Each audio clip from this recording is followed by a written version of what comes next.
Good morning class 7th। कल जैसा कि मैंने हिंदी में आप लोगों को 8 बचपन के दिन अब्दुल कलाम का चैप्टर पढ़ाया था। आज हम लोग इसका प्रश्नोत्तर अर्थात अभ्यास कार्य देखेंगे। ठीक है, तो सबसे फर्स्ट है कि सही विकल्प चुनिए। तो इसमें है कि भूतपूर्व राष्ट्रपति APJ अब्दुल कलाम का जन्म हुआ था, तो किस क्षेत्र में हुआ था? तो तमिलनाडु में स्थान में हुआ था। रामनंद के पिता थे मंदिर के पुजारी। अब्दुल कलाम के बचपन में कितने पक्के मित्र थे? तो 3। ठीक है, उसके बाद सेकंड क्वेश्चन है APJ अब्दुल कलाम को शिक्षा ग्रहण करने में किन किन कठिनाइयों का सामना करना पड़ा?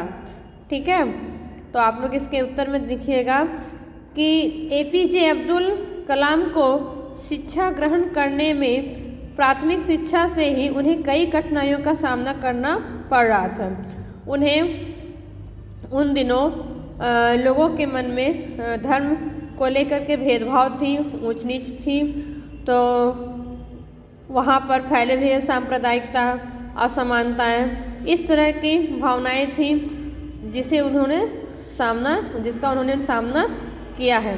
स्वयं टीचर के द्वारा अर्थात शिक्षक के द्वारा, विज्ञान शिक्षक के द्वारा इस तरह की भावना उनके सामने देखने को मिली।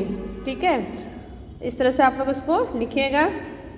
और तीसरा है रामानंद के पिता ने दोनों के दोस्तों के प्रति भेदभाव का व्यवहार करने वाले शिक्षक से क्या कहा और ऐसा उन्होंने क्यों कहा?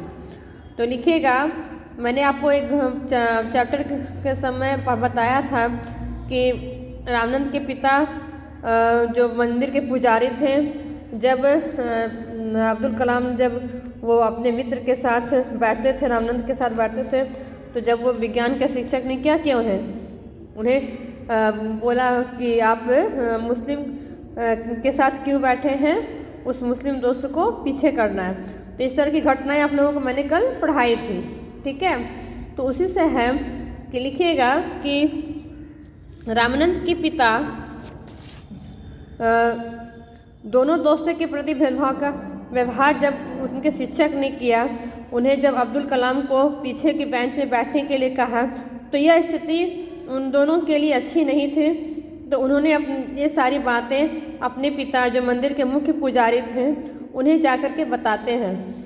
ठीक है, तो फिर वे क्या करते हैं, रामानंद के पिता क्या किए, उस शिक्षक को अपने घर बुलवाते हैं और वो कहते हैं कि आप एक शिक्षक होकर इन लोगों के बीच, इन छोटे बच्चों के बीच इस तरह की धर्म की भेदभाव की बातें फैला रहे हैं, वो ठीक नहीं है।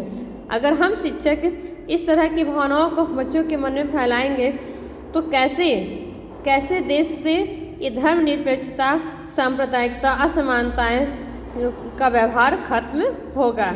ठीक है, तो इस तरह से उन्होंने शिक्षक को कड़ी बातों से समझाया और शिक्षक के भी मन में इसका असर हुआ और उन्होंने धीरे धीरे उनके मन से ये जात पात की भेदभावनाएं कम हो गई, धीरे धीरे खत्म हो गई।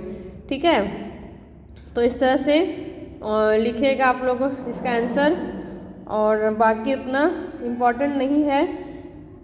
तो 3 क्वेश्चन का आंसर लिखिएगा और 2 व्याकरण है उसे आप लोग बनाइएगा। ठीक है, थैंक यू। ये चैप्टर कंप्लीट हो गया आप लोग का।